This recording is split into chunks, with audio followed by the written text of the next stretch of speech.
Wow, I'm way too short for that one. All right. Thank you guys so much for having me here. I don't have the remote in my hand. I've just now realized. Thank you. The remote of power indeed. So hello, my name is Alexia. I am the host of a podcast called Titanic Talkline, where every episode I interview a different person on the show. And I'm going to talk to you a bit about what I've learned being the host of the show. Now, in order to do that, I need to take you a little bit back in time. We're going to go back a few years, back to the most calm year that everyone's ever had, 2020. And 2020 is the year that I had my first major heartbreak. I know, everyone feels sad for me. I know, it was so awful. I didn't have my friends. I couldn't go to talk to anybody because everything had shut down. So I was doing what you normally do these days, which is browsing on the internet, and I found something. It was a soulmate drawing. And I was just drunk enough where this seemed like a great idea. So I went ahead and did that, and I would like to introduce you. This is my soulmate here. This is what he looks like. He's apparently very fun and exciting, and he likes to go fishing, skiing, and running. 3 things that I hate. I was also supposed to meet this person by the end of 2020. Now, speeding up a little bit to 2022, this is my partner here. He is here. I will not make him stand up. He does not like to go fishing, skiing, or running, thankfully, and enjoys being at home with me, which I appreciate. Here we go. Now, I kind of buried the lead a little bit here because that wasn't just a soulmate drawing. That was actually a twin flames drawing. Yes, a bunch of you just went, uh-oh. For those of you who are not familiar, Twin Flames is one of the most successful modern-day, completely online cults. These 2 documentaries were produced by Amazon Prime, and I think one of them was Hulu. No, it's Netflix. And it goes into how Jeff and Shalia, the hooray couple here, managed to take over people's lives. During a time when people were desperately seeking connection, they told them, you can find a love like ours. It is possible. You can find that person, your twin flame. All you have to do is everything that we say. And that could be pretty, innocuous. It could just be change your hair, get a little makeover. But that wasn't the case for most people. For most people, they were told to do things like follow people who had restraining orders filed against them, change their names, change their lives and everything about themselves in the worst possible way. If that twin flame drawing I'd commissioned had shown me my ex at the time, I might have gone further down their rabbit hole. Instead of finding what I did instead, which doesn't hurt my brain, just my body, roller derby. That's what I do instead. And I'm really, really lucky, because otherwise maybe I would have been the next Angie Maggi, who completely lost herself in the name of the cult, because she was just looking for someone to connect with. I then decided to start a podcast based on Titanic because I really liked the movie and thought that it would be a cool place to start a podcast from. Now, I kind of learned that, granted, it's a Venn diagram and Venn diagrams overlap, there's 2 sort of major categories to people that I have on my show, my rivet heads and my romantics. My rivet heads tend to be the ones that are like, no, there were exactly 3 blades to this propeller, and I will not hear anything but. And then we have my romantics that are, I just love the movie so much.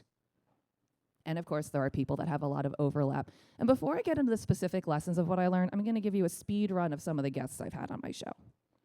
This is Veronica Hinkey. She is one of the most prolific cookbook authors I know. It feels like every month I'm getting a new one from her, and each one is brilliant and wonderful. She has written 3 cookbooks on the Titanic, if I remember correctly. By now, she's probably written 4.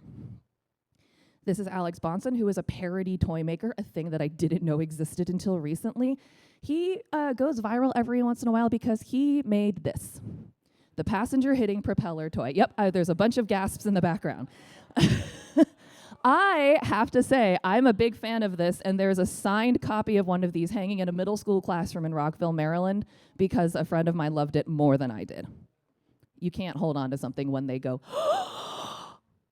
it belongs to them.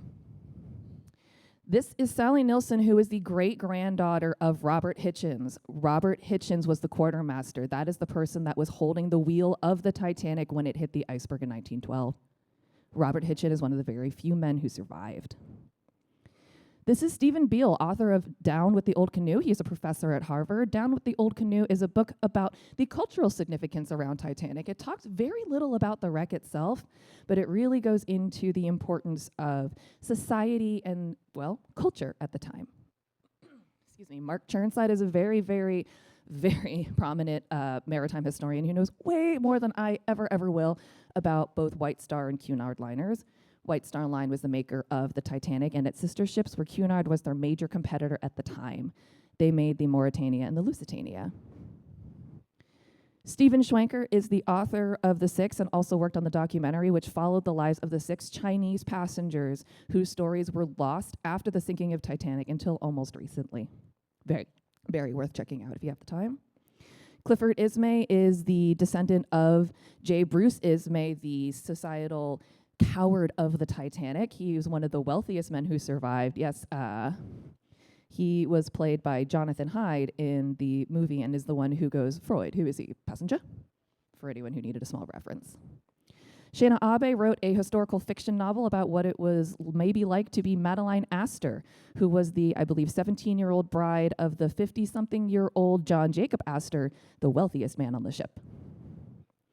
Don Lynch, this was for a Titanic convention, so I could not write any credits for him because he is one of the most premier names in the Titanic community. He was the consulting historian on the 97 Cameron film, which is why I basically have self-explanatory credits, because in the Titanic world, if you say Don Lynch, you go, yes, and you can simply move along. And then I have other people like Monet Hassaidi, who is an award-winning burlesque artist.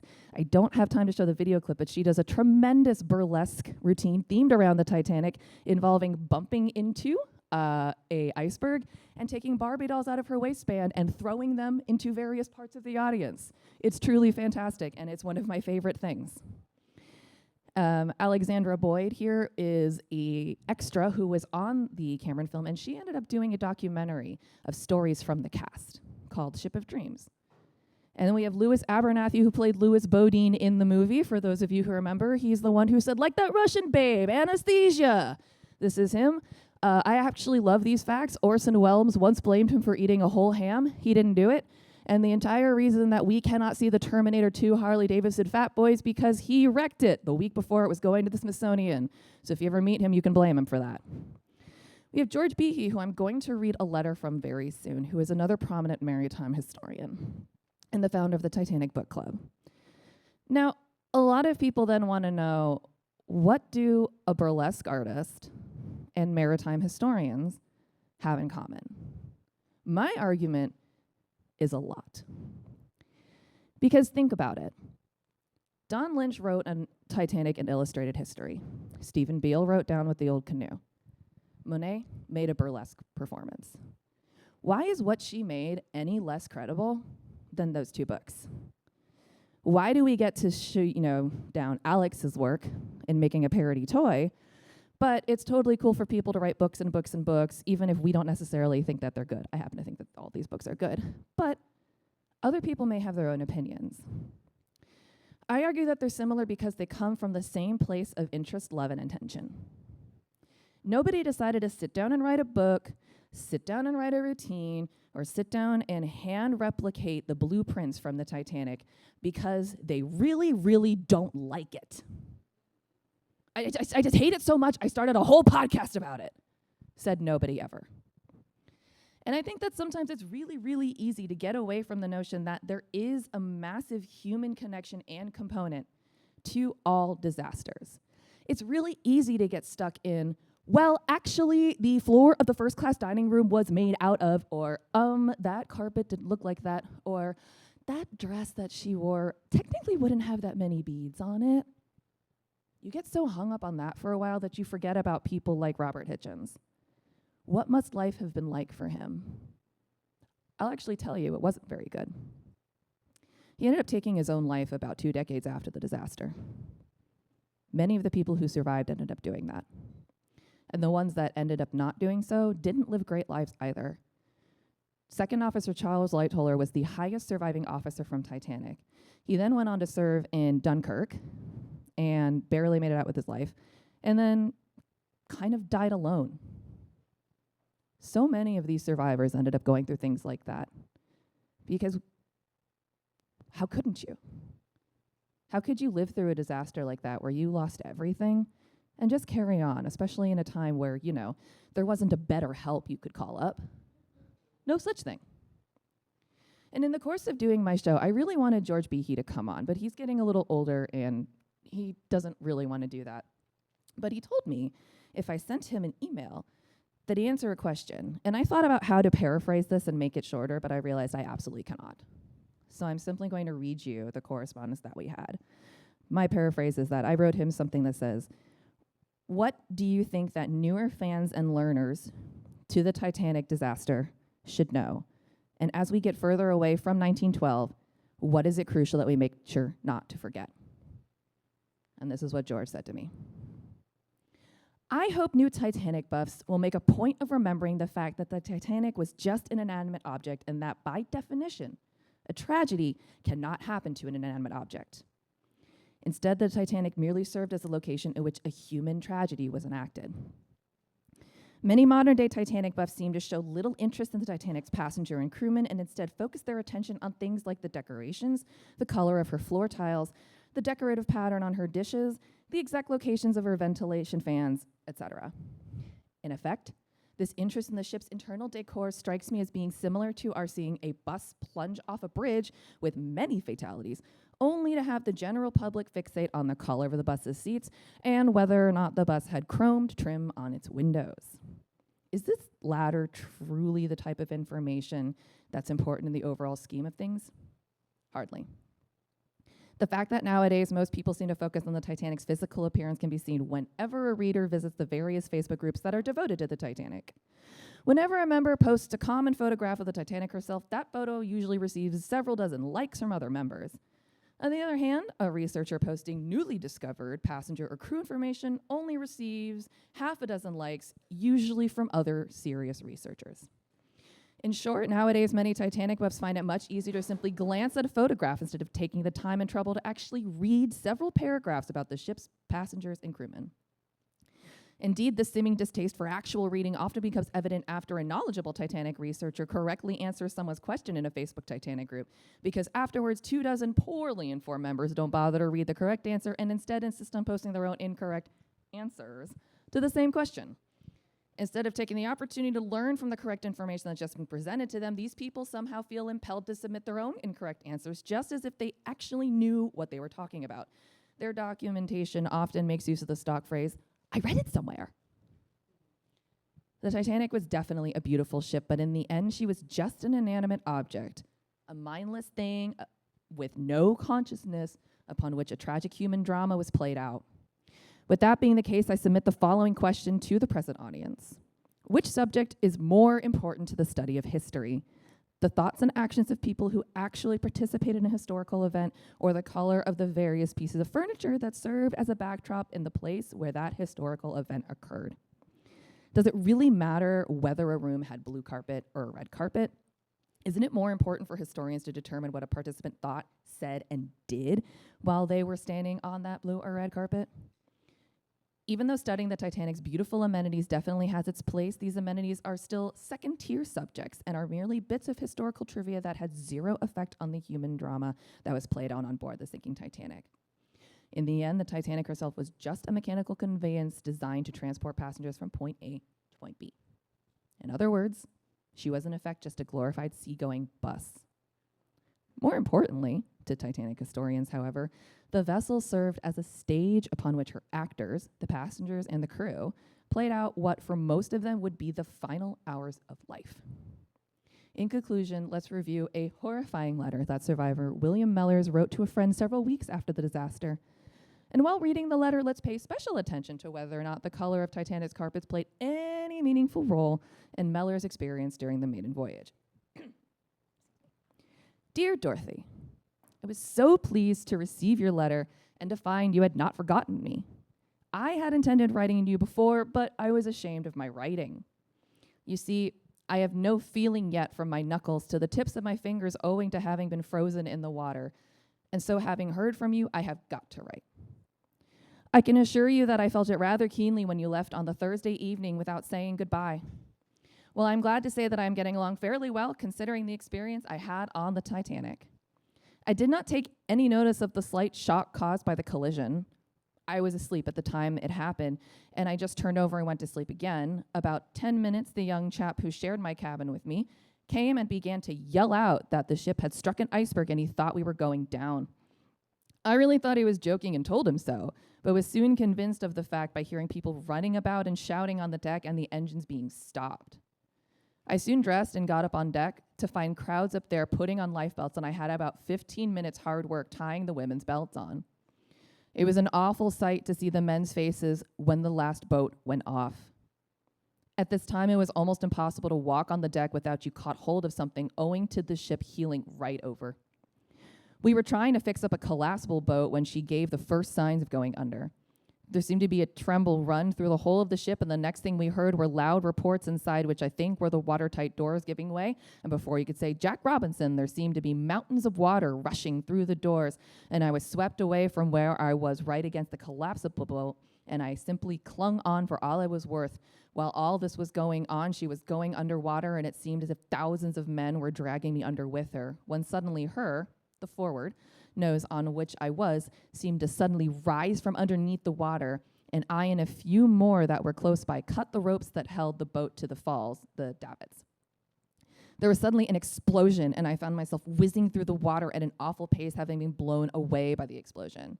When I came to my senses a few minutes after, I looked around and suddenly saw the ship part in the middle with the stern standing several hundred feet out of the water. At this time, I was trying to swim away from her, but could not get more than a few yards away, as I had as much as I could do to hold myself up from being dragged down with her. But the suction was not so great as I imagined it would be. After she had gone, the sight that met one's eyes were terrible. There were great masses of wreckage with hundreds of human beings fighting amongst hundreds of dead bodies for their lives. I'd been swimming for about 5 minutes when a woman caught hold of my coat collar and begged me to save her life. Well, Dorothy, I felt that I was doomed, and the least I could do was try to keep both of us afloat. I'd been holding her up for about as far as I could tell for about 20 minutes when I noticed my hands began to become as swollen as if I had a pair of miniature boxing gloves on, and I began to lose my grip of the woman who was almost dead, and she must have noticed the fact herself, for she began to struggle like a madman and clutched me round the throat with the strength of a man. It was then that I noticed she had no life belt on, and I found she was dragging me under the water with her. I had the most awful fight for life underwater, as I shall never forget, but eventually I broke away from her and rose at once to the surface.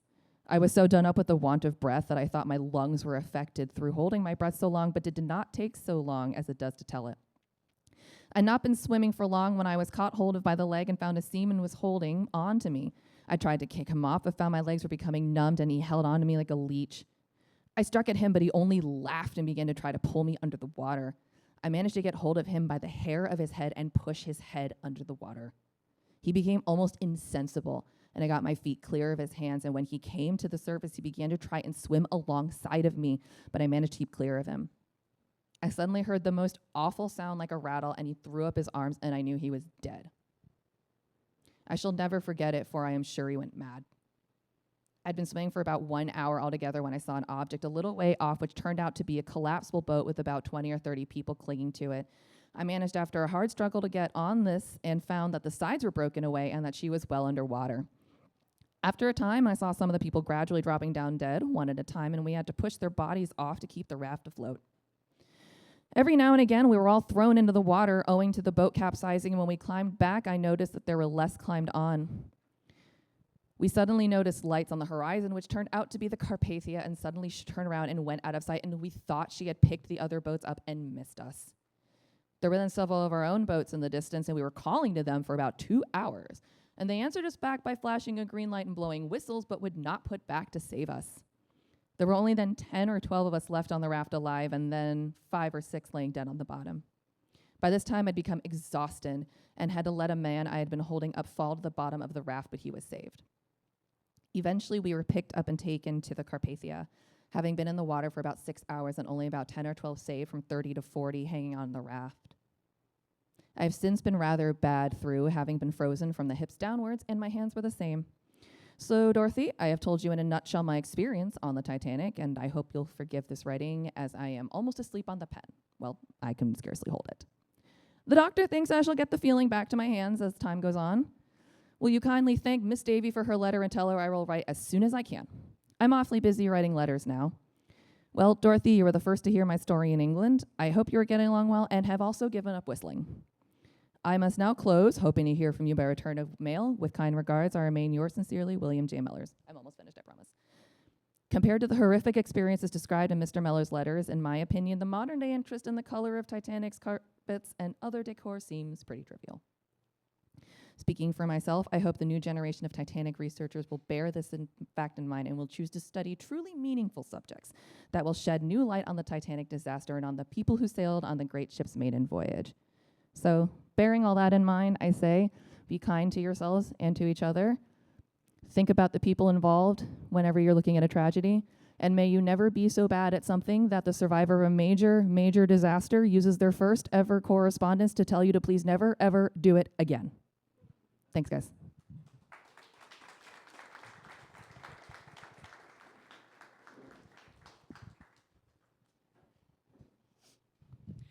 All right. I'm glad to see a hand just shot up real fast. That's always a good start. Uh-oh. I'm obviously a problem child, sorry.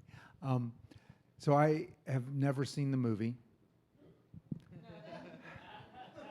And the reason I've never seen the movie is that it was broadcast on the screen of a 777 while I was flying across the Atlantic. And I'm saying, like, not the right time for that movie.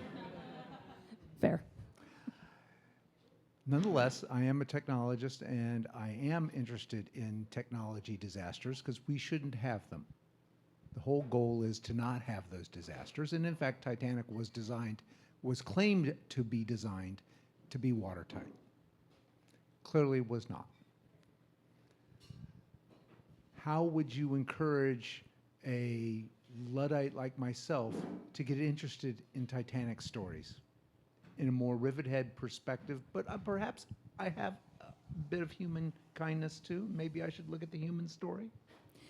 I think that would be my recommendation, would be to start with the story of someone whose life might interest you. Someone like Thomas Andrews, for example. He was the designer of the ship.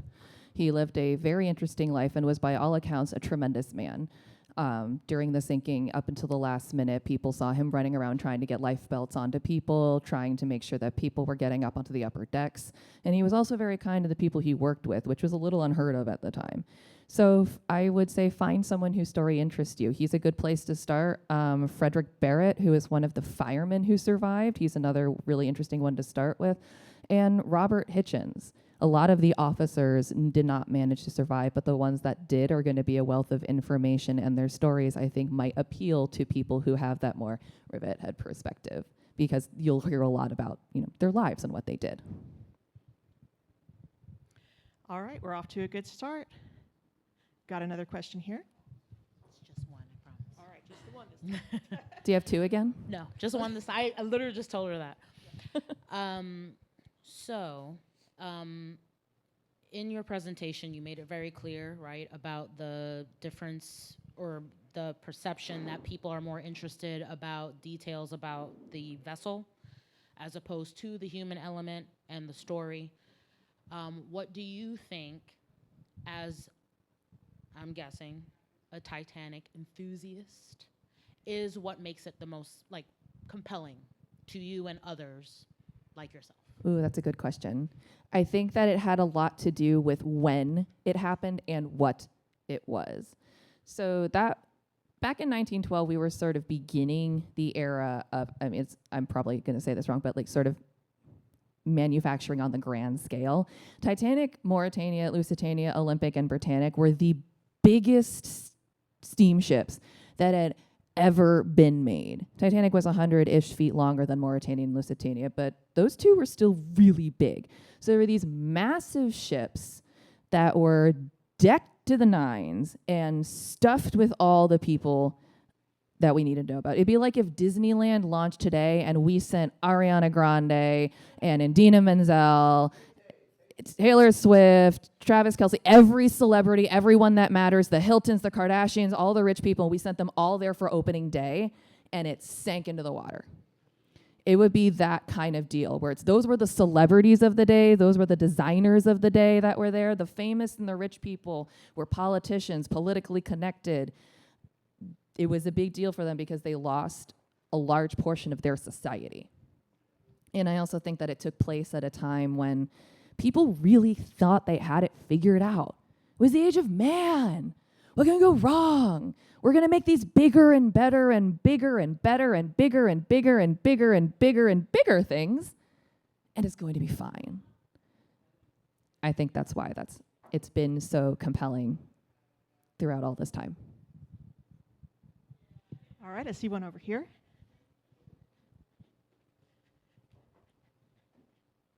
What you got?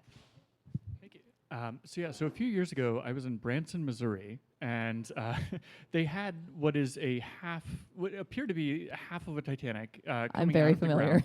ground. I'm curious your thoughts on how did this come to be, and where does this fall in the continuum of sort of like the popularization of this wreck versus sort of like the knowing of the people's stories? Because when you come in, they give you a card and you get to know the people that you meet. But yeah, just curious what this thing is and how it happened.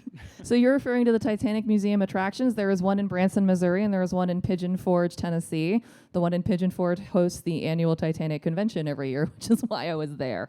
But yes, the museums are built like facade scale replicas of like a third or 2/3 of the Titanic. From the outside, it is a truly bananas experience to be driving through a landlocked state and just be like, what the? Okay. But I really like the museum. I can see where some people might think it's a little much, but I like it for the reason that you mentioned, is because you're given a card when you walk in, and that card has the name of somebody on there that may or may not have survived. And you can check against this giant wall of people that separates people into, who survived and who didn't. So you get to learn their stories. And when you walk through, you see artifacts. And like some of them are, builders' tools and what have you, but I really like them because they tend to have a few personal things. Like mugs that were brought up from the bottom, clothes, things that belong to passengers. And I really like looking at those because I like to see, like, if something happened to me on a ship and my favorite mug went down there, it'd be like, what would people think about my life if they saw it? And I think about the people that own them. There's a display. This one isn't in any of these museums. It's in Vegas, actually, where there's a case full of, I think, about like 6 or 7 passenger mugs. And I love that display because I just look at them and think, who are you? Who are you? Who are you? And who are you? And who are you? And who are you? Who were you people? What were you doing? Were you rich and just going home from getting your brand new French wardrobe? Or were you moving your whole family for a new life? Who were you? So that's why I like places like that, because they have the space to not need to curate, we can only show 3 artifacts, so they have to be the coolest, biggest ones. You have the space to be able to show the little things like that mattered to people. All right, y'all are asking excellent questions. Do we have any more in the crowd? Oh, all right. Of course, they have to be on the opposite side of the room. All right, we're going to start with you, my dear. Well, just like weird coincidence. A month ago, I can't hear you. I'm sorry. Oh, okay. Like a month ago, I'm walking through Watkins Glen, New York, and so there's a big New York City, Northern New York, Finger Lakes vacation thing going on.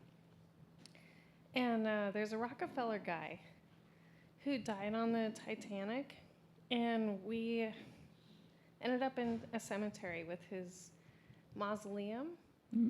And I guess his wife survived, but I was wondering, since you probably know a lot of the stories of the passengers, if you... Are you talking about the Astors by any chance? The Rockefellers weren't on the Titanic. It said Rockefeller, and it said, and it was a grave for him. And I think maybe someone had the names wrong because they were not on the Titanic, but there was the Astors. Madeline Astor survived, the wife of John Jacob Astor, who was one of the richest men in the world. Maybe that's who they were referring to? I don't know. I don't know a lot of things about a lot of things, but I think by now someone would have told me if the Rockefellers were on the Titanic. I've been to 3 Titanic conventions. Someone would have informed me. Okay. So, whoa, that got spicy all of a sudden. I'm not sure how that happened. Hi. There we go. Okay. So I think we had a question over here. All right, here you go. So, kind of keeping with the theme of famous people and significant people that were on the Titanic, is there anybody that you would pinpoint as someone that was like, this is going to sound kind of whatever, a great loss, like someone who it was like, if they hadn't been on the Titanic, they may have changed the course of something, history, if you will? I don't know. Simply because all the names I can think of are people that might have been smart or rich or cool, but I don't think any of them were like, yes, that was an Einstein. But I can answer a different question, which is there someone who didn't make it that I think we should know more about? That is First Officer William Murdoch. He was the other officer in charge of loading lifeboats. The other was Officer Lightoller, who did survive the disaster. William Murdoch did not survive, unfortunately, but he is the reason that 75% of people who survived did survive. He launched all the lifeboats off of his side because he followed women and children first. Lightoller stuck to the more restrictive women and children only. Wow. All right. So we have any other questions? I see a couple. All right, we're going to try to accommodate. We're going to go over here, then we're going to go back to over here. I have to ask it. Where do you weigh on the James Cameron versus Mythbusters? Could they have both fit on the door debate? I think that has a lot to do not just with physics, but also with how we respond in disaster and how we respond when we're in a panic. So there is a lot of things that I could do when I look back at situations in my life that have been traumatic where I'm like, why didn't I just open the door? Suddenly the haunted house isn't so scary when the door is open. But I think that when you are freezing to death and you are scared and your entire life has just gone up in smoke, it's really not easy to think rationally. I haven't jumped into the Atlantic Ocean in the middle of April, but I have been persuaded by my family to jump into a really cold pool. And that first shock of going in there, my brain froze. I have ADHD. It's normally going at 1,000 miles a minute. I couldn't think of anything at all. Nothing. And I don't normally sink either, but I sank a little bit because I couldn't move. It was just too much. So conceptually, I think they could have figured it both out. Yeah. I'm sure that there was a way where they both could have got their torsos out of the water, maybe sacrifice a toe, your legs aren't as important. I think they could have figured it out, but I think they were both scared. And also they were both 17 and 19. I tell you, I was not the best critical thinker when I was in my teens. And they were freezing, having just gone through 2.5 more traumatic hours. So the answer is, do I think they could have? Yes, but in the moment, I think they did the best they could. Wow. All right. Oh, we have one from the stream? Okay.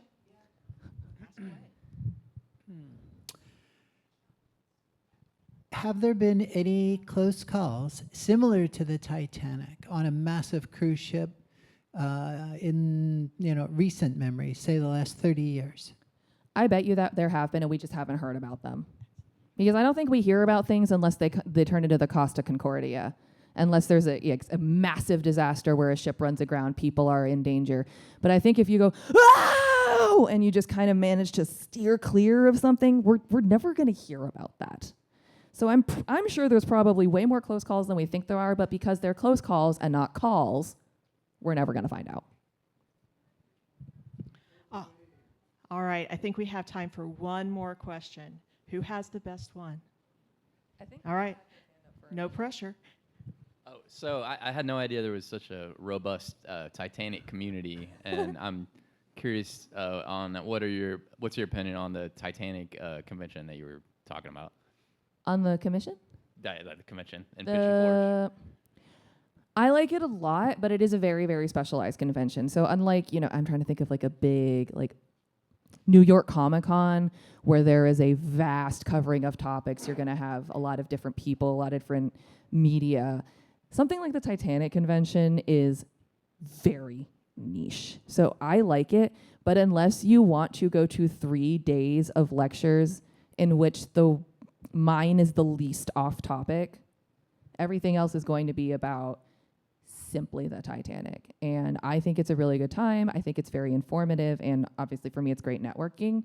But I will admit that it could be quite a lot for people who only have like a cursory interest in it, or are more generally interested in overall maritime history than just the Titanic. But if anyone wants to ask more questions, I have business cards and stickers and buttons on that table that are all free, and you can also email me questions. And also you can email me and tell me you want to come on the show, because you should. All right, excellent. Thank you so much.